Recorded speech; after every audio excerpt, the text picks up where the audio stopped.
अब जो हमारा अगला प्रिंसिपल है वो है सेंट्रलाइजेशन एंड डिसेंट्रलाइजेशन। अब इसमें हेनरी फ्यूल ने क्या कहा, इसको जानने से पहले हम ये समझते हैं कि सेंट्रलाइजेशन और डिसेंट्रलाइजेशन का मतलब क्या होता है। सेंट्रलाइजेशन का मतलब होता है जब एक ही जगह सारी पावर गैदर्ड हो, मतलब डिसीजन लेने का जो पावर होता है अगर वो सिर्फ और सिर्फ एक व्यक्ति के पास हो तो उसको बोलते हैं हम सेंट्रलाइजेशन। और जब वही पावर कई लोगों में बट जाती है अलग अलग लेवल पे, जैसे मैंने बताया था 3 मेन लेवल होते हैं, टॉप, मिडिल और लोअर लेवल। तो अगर पावर सिर्फ और सिर्फ टॉप लेवल के पास है कि मैं ही बताऊंगा कि क्या करना है, कैसे करना है, क्या गोल है, तब तो हो गया सेंट्रलाइज। और अगर टॉप लेवल के अलावा कुछ पावर मिडिल लेवल पे है, कुछ पावर लोअर लेवल पे है, तब क्या हो जाएगा वो डिसेंट्रलाइज। एक छोटा सा एग्जांपल देता हूं कि क्रिकेट मैच आप खेल रहे हो और आपका कैप्टन ही डिसाइड कर रहा है कि नहीं बेटा बॉल कौन फेंकेगा, कौन कहां पे फील्डिंग करेगा, ओपनिंग कौन करेगा, ये सारा का सारा डिसीजन बस एक आदमी ले रहा है, तो आप उसको क्या कह सकते हो, सेंट्रलाइज। लेकिन अगर आपकी भी थोड़ी बहुत चल रही है कैप्टन के साथ, भाई यार थोड़ा इसको बैटिंग पे जो बढ़िया खेलता है, इसकी वो बॉलिंग कराओ, ये बढ़िया करता है, फील्डिंग उसकी वहां लगाओ, और उसके हिसाब से भी काम हो रहा है, कैप्टन आपकी बात मान रहा है, तो उसको आप क्या कह सकते हो, डिसेंट्रलाइज। तो एक संस्था के अंदर जब पावर एक ही जगह सीमित हो, कुछ लोगों के हाथ में सीमित हो, तो उसको सेंट्रलाइज बोलेंगे, और वही पावर कई लोगों में बट जाए तो उसको क्या बोलेंगे हम, डिसेंट्रलाइज। तो अब इस विषय में हेनरी फ्यूल जी की क्या राय थी। हेनरी फ्यूल जी ने कहा कि कोई भी संस्था हो, चाहे वो छोटी हो या बड़ी हो, ना तो वो पूरी तरीके से सेंट्रलाइज अच्छी होती है, ना पूरी तरीके से डिसेंट्रलाइज अच्छी होती है। मतलब एक संस्था के अंदर कुछ सेंट्रलाइजेशन की क्वालिटी होनी चाहिए, कुछ डिसेंट्रलाइजेशन की।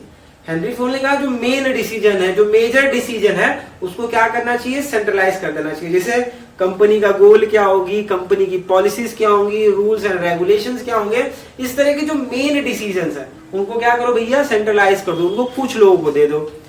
और जो जनरल है, जनरल डिसीजन है डे टू डे एक्टिविटी के, कि किसी को छुट्टी देनी या नहीं देनी है, प्रोडक्शन कैसे होगा, मार्केटिंग की क्या नई स्ट्रेटेजी बनाई जाए, किसको क्या जिम्मेदारी दी जाए छोटे मोटे डिपार्टमेंट्स के अंदर, इस तरह के जो छोटे छोटे वर्क होते हैं डे टू डे के, उनको क्या करना चाहिए, डिसेंट्रलाइज कर देना चाहिए। इससे क्या होगा कि काम इजीली होगा और काम में तेजी आती है। ठीक है, तो ये है सेंट्रलाइजेशन एंड डिसेंट्रलाइजेशन। अब बात करते हैं कि अगर आप ये प्रिंसिपल फॉलो करते हो तो क्या फायदे हैं, और फॉलो नहीं करते हो तो क्या नुकसान है। पहला पढ़ते हैं, benefit of centralisation as well as decentralisation.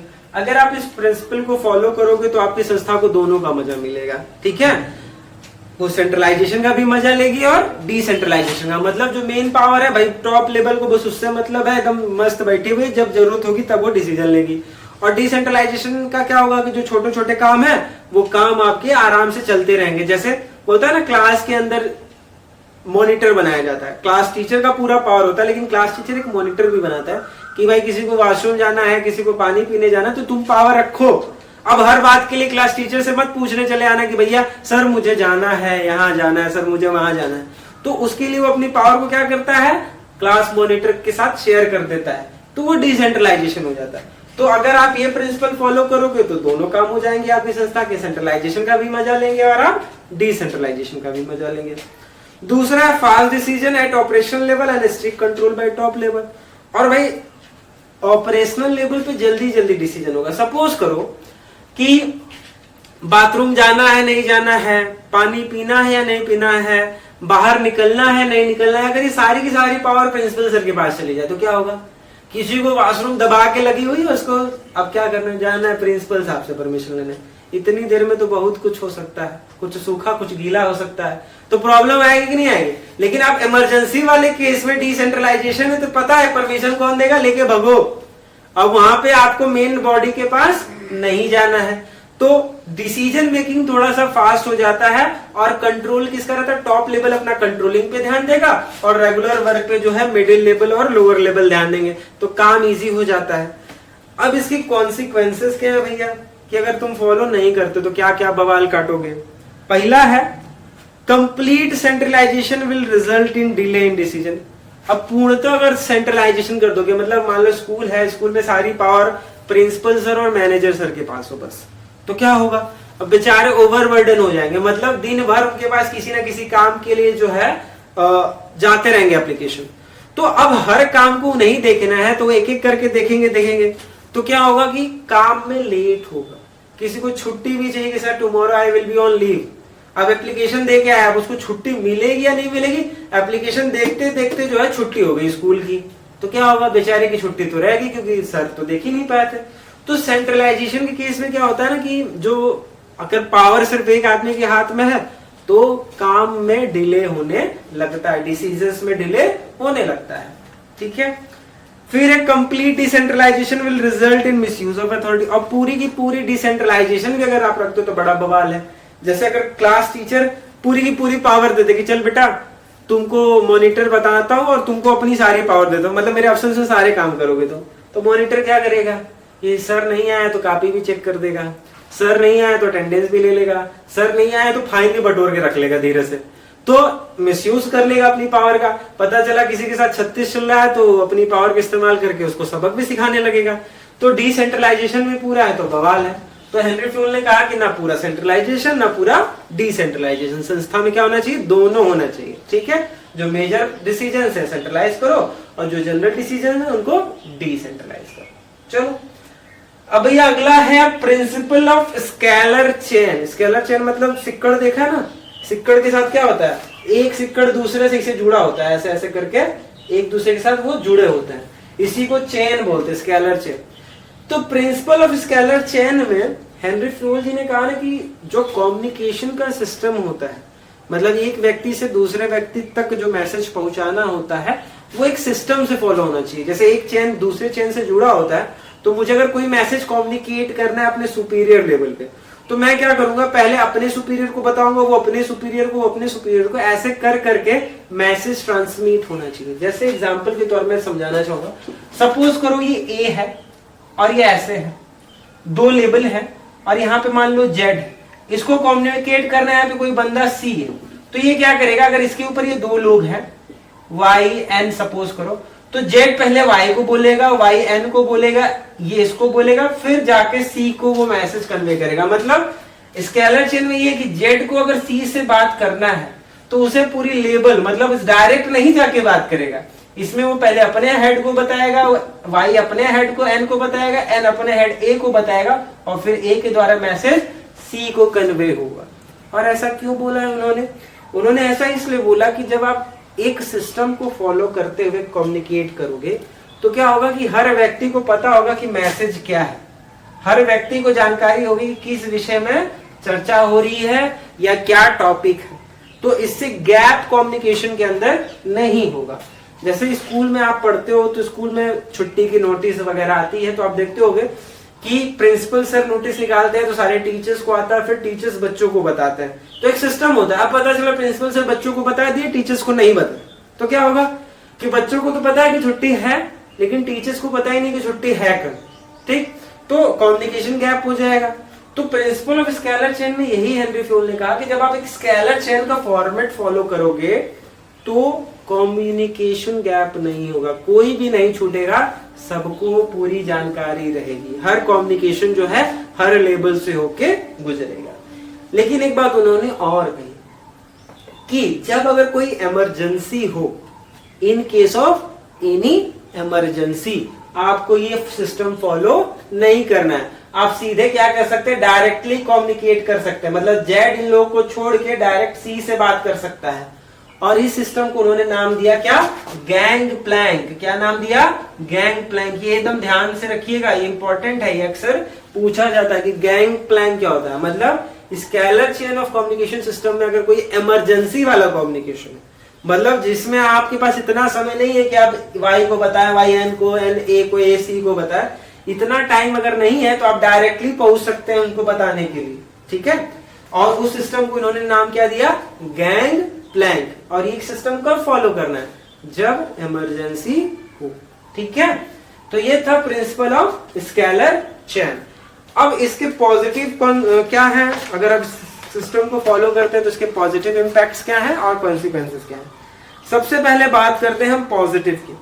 Systematic flow of information, जो भी इंफॉर्मेशन होगा वो एक सिस्टम से फ्लो करेगा, मतलब हर किसी को उस कम्युनिकेशन के बारे में जानकारी होगी, हर व्यक्ति के पास वो कम्युनिकेशन एक सिस्टम के साथ पहुंचेगा।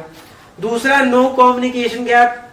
अब भाई हर व्यक्ति मतलब जो उस लेवल में जितने लोग हैं, जो लोग इन्वॉल्व हैं, हर किसी के पास वो मैसेज जा रहा है, तो ऐसा कोई भी व्यक्ति नहीं छूटेगा जिसको उस मैसेज की जानकारी ना हो, कम्युनिकेशन गैप नहीं रहेगा। ठीक है। अब कॉन्सिक्वेंसेस क्या है भैया, कि अगर तुम इनको फॉलो नहीं करते, इस प्रिंसिपल को फॉलो नहीं करते, तो क्या बवाल होगा। पहला, देयर में बी कम्युनिकेशन गैप हो जाएगा। ऑब्वियस सी बात है, जेड डायरेक्टली सी को अगर बता रहा है कोई बात, तो वाई एन और ए तो गायब हो गए, इनको पता ही नहीं कि इन दोनों के बीच में क्या हुआ था, ऐसा क्या कम्युनिकेशन था इंपॉर्टेंट जो कि इन्होंने किया और हमें जानकारी नहीं है। दूसरा, no clarity and authority responsibility relationship. अब देखो मैंने बोला ना कि ये अपने सीनियर को, ये अपने सीनियर को, तो ये क्लियर है कि कौन किसका सीनियर है और कौन किसका सबऑर्डिनेट है, ऐसे मैसेज फ्लो करेगा। लेकिन अगर ये डायरेक्ट कम्युनिकेट करते हैं तो क्लैरिटी नहीं कि किसकी क्या अथॉरिटी, किसकी क्या रिस्पॉन्सिबिलिटी है, कौन सीनियर है और कौन जूनियर है, ये कहना मुश्किल हो जाएगा। तो ये इसके कॉन्सिक्वेंसेस थे। अब हमारा जो 10वां प्रिंसिपल है हेनरी फ्यूल का, वो है प्रिंसिपल ऑफ ऑर्डर। अब यहां ध्यान दीजिएगा, इसका नाम है प्रिंसिपल ऑफ ऑर्डर, और बच्चे बहुत जल्दी इसमें कंफ्यूज होते हैं। जैसे ही वो सुनते हैं principal of order, order word सुनते ही लगता है कि मतलब कमांड से रिलेटेड है, मतलब ऑर्डर देने से रिलेटेड है। तो मैं यहाँ क्लियर कर दूंगा कि करना चाहूंगा कि इस पर थोड़ा सा ध्यान से सुनिएगा। यहाँ पे प्रिंसिपल ऑफ ऑर्डर का मतलब ऑर्डर देने से बिल्कुल भी नहीं है। यहाँ पे बिल्कुल ये कहने का मतलब नहीं है कि यहाँ पे ऑर्डर देने का कोई प्रिंसिपल है। यहाँ पे ऑर्डर का मतलब है सीक्वेंस या प्लेस या एक सिस्टम। ठीक है, ऑर्डर होता है ना कि एक ऑर्डर में काम करिए, एक ऑर्डर से रखिए, वो वाला ऑर्डर की बात हो रही है, मतलब एक सिस्टम की बात हो रही है। प्रिंसिपल ऑफ ऑर्डर में हेनरी फ्यूल ने कहा कि एक ऑर्गेनाइजेशन के अंदर चाहे वो मैन हो, चाहे वो मटेरियल हो, मतलब चाहे वो ह्यूमन रिसोर्स हो, चाहे वो मटेरियल रिसोर्स हो, हर एक चीज के लिए एक स्पेसिफिक प्लेस होना जरूरी है। स्पेसिफिक प्लेस होना जरूरी मतलब वो चीज वहीं मिलेगी, वो चीज वहीं होगी, ऐसी व्यवस्था होनी चाहिए। ऐसा क्यों? ऐसा इसलिए ताकि आपका समय उस रिसोर्स को ढूंढने में वेस्ट ना हो, इफेक्टिवनेस के लिए जरूरी है। जैसे अगर स्कूल में आपके पेरेंट्स आते हैं प्रिंसिपल से मिलने, और प्रिंसिपल सर की केबिन का आता पता ही नहीं, मतलब प्रिंसिपल सर की कोई केबिन नहीं है, तो क्या होगा, आप एक एक क्लास में घूमोगे, कभी गार्डन में जाओगे, कभी ग्राउंड में जाओगे, कभी किसी क्लास में जाओगे, सर प्रिंसिपल सर है, प्रिंसिपल सर है, प्रिंसिपल सर है। अब पता चला जो मीटिंग 5 मिनट में होनी थी उसके लिए 25 मिनट आपने वेस्ट किया प्रिंसिपल सर को ढूंढने में। लेकिन अगर प्रिंसिपल सर का केबिन है, आप तुरंत अपने गार्जियंस को लेके, अपने पेरेंट्स को लेके केबिन में जाएंगे, बात होगी, 10 मिनट में आपके पेरेंट्स भी खाली, प्रिंसिपल सर भी खाली, तो ये फायदा हुआ। तो प्रिंसिपल ऑफ ऑर्डर में हेनरी फ्यूल ने यही कहा कि चाहे वो सामान हो, चाहे वो एक व्यक्ति हो, हर किसी के लिए एक स्पेसिफिक प्लेस होना चाहिए। मतलब अगर कोई मशीन भी है, कोई टूल भी है, तो हमें पता होना चाहिए कि वो मशीन, वो टूल वहीं रखी होगी।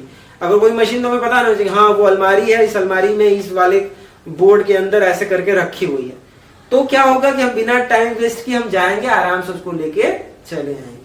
तो प्रिंसिपल ऑफ ऑर्डर का मतलब क्या हो गया कि हर एक वस्तु, हर एक व्यक्ति के लिए एक निर्धारित स्थान होना चाहिए जहां वो आसानी से हमें मिल जाए, ताकि हम अपना समय उसे ढूंढने के चक्कर में ना गवाएं। क्लियर हुआ? आई होप क्लियर हो गया होगा। बस ये ध्यान दीजिएगा कि जैसे ही कोई पूछे कि प्रिंसिपल ऑफ ऑर्डर क्या होता है, तो तुरंत ऑर्डर का मतलब ये मत सोचना कि कमांड, कोई ऑर्डर दे रहा है। प्रिंसिपल ऑफ ऑर्डर का मतलब हो गया यहाँ पे जगह से मतलब है, स्पेसिफिक प्लेस से मतलब है कि हर चीज के लिए एक निर्धारित जगह होनी चाहिए। ठीक है। अब प्रिंसिपल ऑफ ऑर्डर के पॉजिटिव इंपैक्ट्स क्या है? पहला है no wastage of time in search of man और मटेरियल। पहला फायदा तो जैसे कि आप किसी को ढूंढने के लिए आपको ना समय व्यर्थ नहीं गंवाना है। चाहे अगर आपको कोई वस्तु चाहिए या कोई व्यक्ति ढूंढना है, तो आपको पता है कि वो वस्तु या व्यक्ति उसी स्थान पे मिलेगा। दूसरा है smooth and systematic working of organisation. काम बड़ा मस्त होगा, मतलब किसी को किसी से कुछ पूछना नहीं, किसी को किसी को ढूंढना नहीं है। जो मटेरियल चाहिए, जो रिसोर्स चाहिए, मुझे पता है, मैं खुद जाऊंगा, लूंगा और अपना काम करता रहूंगा। तो स्मूथ फंक्शनिंग आराम से होगी। अब इसके कॉन्सिक्वेंसेस क्या है, इसके नेगेटिव इंपैक्ट्स क्या है अगर हम इसको फॉलो ना करें? पहला है wastage of time and energy in search of man and material. अब ढूंढते रहो, जो काम 10 मिनट में हो सकता है उसके लिए अब उनको ढूंढते रहो कि भैया है कहाँ, भैया है कहाँ, अलादीन का चिराग लेके ढूंढो उनको। दूसरा, not able to contact the people at right time. अब किसी व्यक्ति से बहुत इमरजेंसी का काम है, बहुत इंपॉर्टेंट काम है, और आप उनको ढूंढे जा रहे हैं, पता नहीं कहाँ का पता है वो। तो ये सारी समस्याएं उत्पन्न होती हैं जब हम प्रिंसिपल ऑफ ऑर्डर को फॉलो नहीं करते। अब हमारा 11वां प्रिंसिपल जो हेनरी फ्यूल ने दिया था वो है प्रिंसिपल ऑफ इक्विटी। इक्विटी का मतलब है समानता। एक संस्था के अंदर समानता का मतलब क्या है? इसमें हेनरी फ्यूल ने कहा कि एक संस्था में काम करने वाला हर एक व्यक्ति, चाहे वो किसी भी लेवल पे काम कर रहा हो, किसी भी सेक्स से रिलेटेड हो, किसी भी रिलीजन से रिलेटेड हो, किसी भी कास्ट से रिलेटेड हो, सबको एक समान सम्मान मिलना चाहिए। एक समान क्या मिलना चाहिए? सम्मान मिलना चाहिए। मतलब क्या कहेंगे उसको हम? ऑनर। सबको एक तरीके से ट्रीटमेंट मिलना चाहिए। मतलब ये नहीं कि फलाने जो हैं इस रिलीजन के हैं या इस कास्ट के हैं या इस लेवल पे वर्क कर रहे हैं तो मैं उनसे एग्रेसिव बिहेव करूंगा, ऐसा नहीं। वो किसी भी लेवल पे काम कर रहा हो, ये जरूरी है कि हम उसके साथ बेहतर व्यवहार करें। अगर वो हमारा सीनियर है तो उसके साथ तो हम अच्छा व्यवहार करेंगे, लेकिन अगर वो हमारा जूनियर भी है तो हमारा कर्तव्य बनता है कि हम उसके साथ अच्छे से ट्रीटमेंट करें। उसके साथ कोई भी भेदभाव इस बेसिस पे ना करें कि वो इस रिलीजन का है, वो इस कास्ट का है, या वो इस जेंडर का है, या ये उस लेवल पे वर्क करता है। सबके साथ हमें इक्वली बिहेव करना चाहिए। ये है प्रिंसिपल ऑफ इक्विटी। अगर इस प्रिंसिपल को फॉलो हम करते हैं तो कोऑर्डिनेशन और कोऑपरेशन मेंटेन होता है एम्प्लॉयज के बीच में। ठीक है, तो ये था प्रिंसिपल ऑफ इक्विटी, मतलब सबके साथ समान व्यवहार। अब इसके पॉजिटिव इंपैक्ट्स क्या है? Employees gate satisfied. ऑब्वियसली सीधी सी बात, अगर मेरा सीनियर मेरे साथ अच्छा बिहेव करेगा तो मुझे संतुष्टि रहेगी, मुझे अच्छा लगेगा, मुझे अच्छा काम करने में लगेगा। ठीक है। दूसरा है motivate the employees and boost up the moral of employees. Motivation मिलता है। अगर मेरा सीनियर मेरे साथ अच्छे से बिहेव कर रहा है तो एक ऑटोमेटिक मोटिवेशन क्रिएट होता है कि सर मुझे इतना मानते हैं, सर मुझे इतना सम्मान देते हैं, तो मुझे काम करना चाहिए, मुझे बेहतर करना चाहिए। तो एक मोटिवेशन का काम करता है।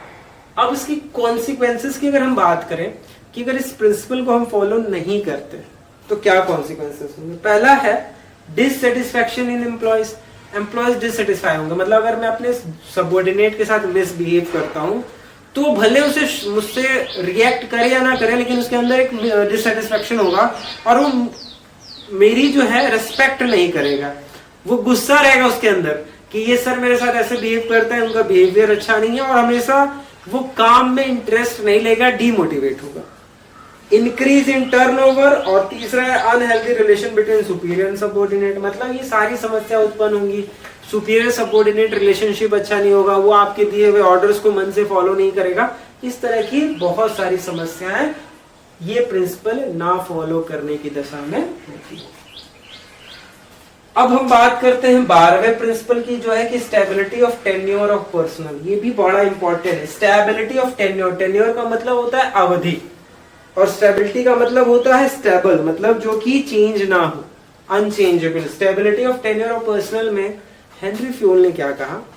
इसमें हेनरी फ्यूल ने कहा कि भैया जब आप किसी व्यक्ति को कोई जिम्मेदारी देते हैं, ठीक है, तो उस व्यक्ति को उस जिम्मेदारी का निर्वहन करने के लिए पर्याप्त समय दो।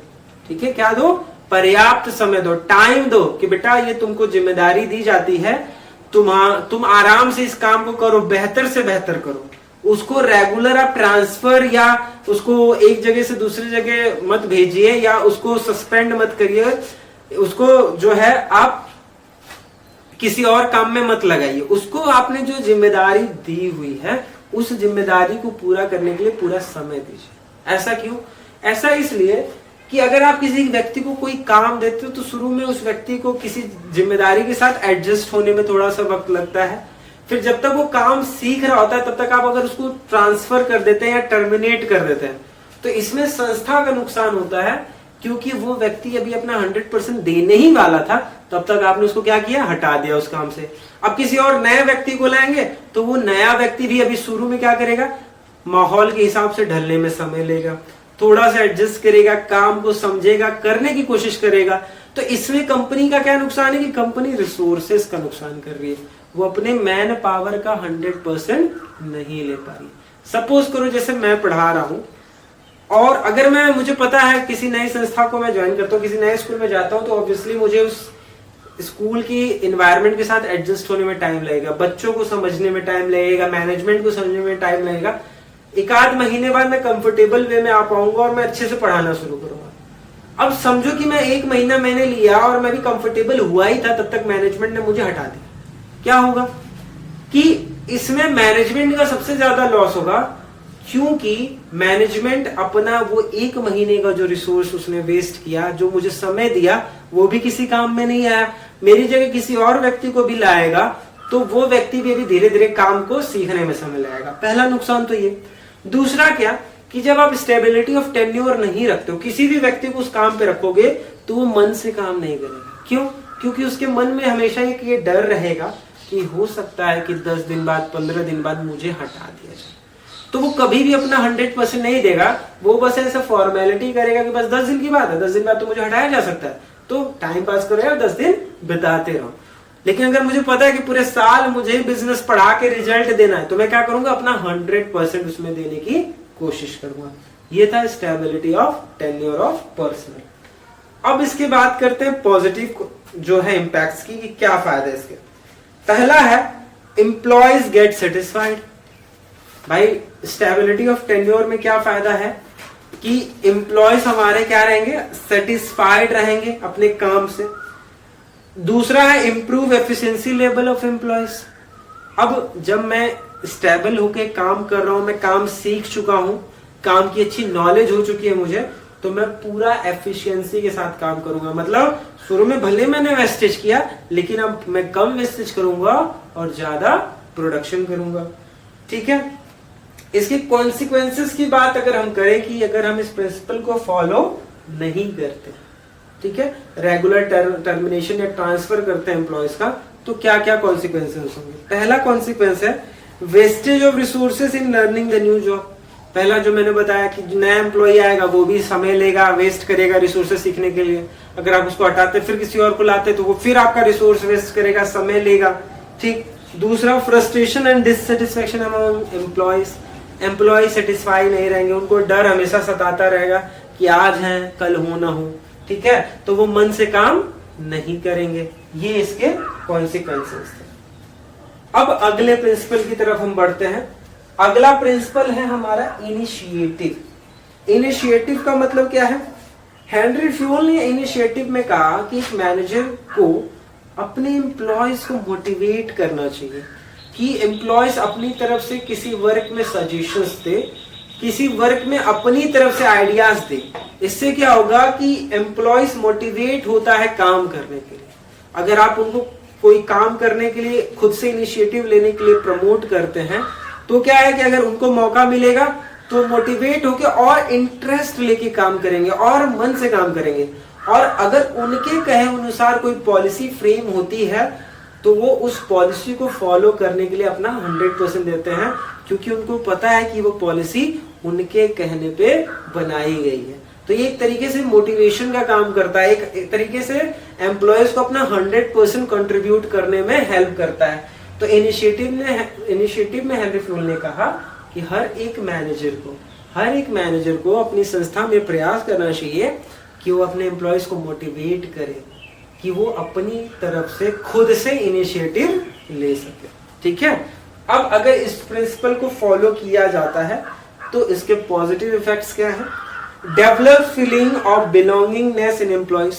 एम्प्लॉयज को फीलिंग आती है बिलोंगिंगनेस की, मतलब लगता है भाई मैनेजर सर ने तो मुझे मौका दिया, मुझे काम करने का मौका दिया, तो एक अपनापन, एक जुड़ाव सा महसूस होता है कि अरे मैनेजर सर मुझे इतना इंपॉर्टेंस दे रहे हैं, मुझे वर्क करने के लिए मौका दे रहे हैं, मुझसे आइडिया मांग रहा है, मुझसे सजेशन मांग रहा है, तो ऑटोमेटिक एक अपनापन वाला जुड़ाव आने लगता है। दूसरा क्या है? Employees achieve the target on time if they are set up with their consultants. और दूसरी बात, एम्प्लॉयज अपना जी जान लगा देता है टारगेट को ऑन टाइम अचीव करने के लिए। क्यों?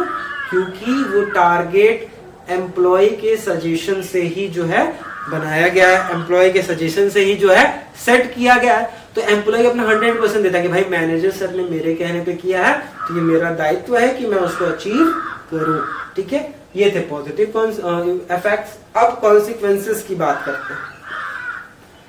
Employees will not work to the best of their ability. देखो भाई, अगर एम्प्लॉयज को बोलने का मौका नहीं दिया जाता, एम्प्लॉयज से सजेशंस को वेलकम नहीं किया जाता और सिर्फ मैनेजर जो है अपने से प्लान्स, पॉलिसीज या टारगेट सेट करके बस थोप दे रहा है कि लो बेटा ये तुमको करना ही करना है, तो एम्प्लॉयज इंटरेस्ट नहीं लेते। उनको लगता है कि ये मैनेजर जो है ना अपने मन से कुछ भी, मतलब ये बस काम करवाता है, मतलब जो इसको लगता है वो करवाता है, तो इंटरेस्ट नहीं लेते हैं।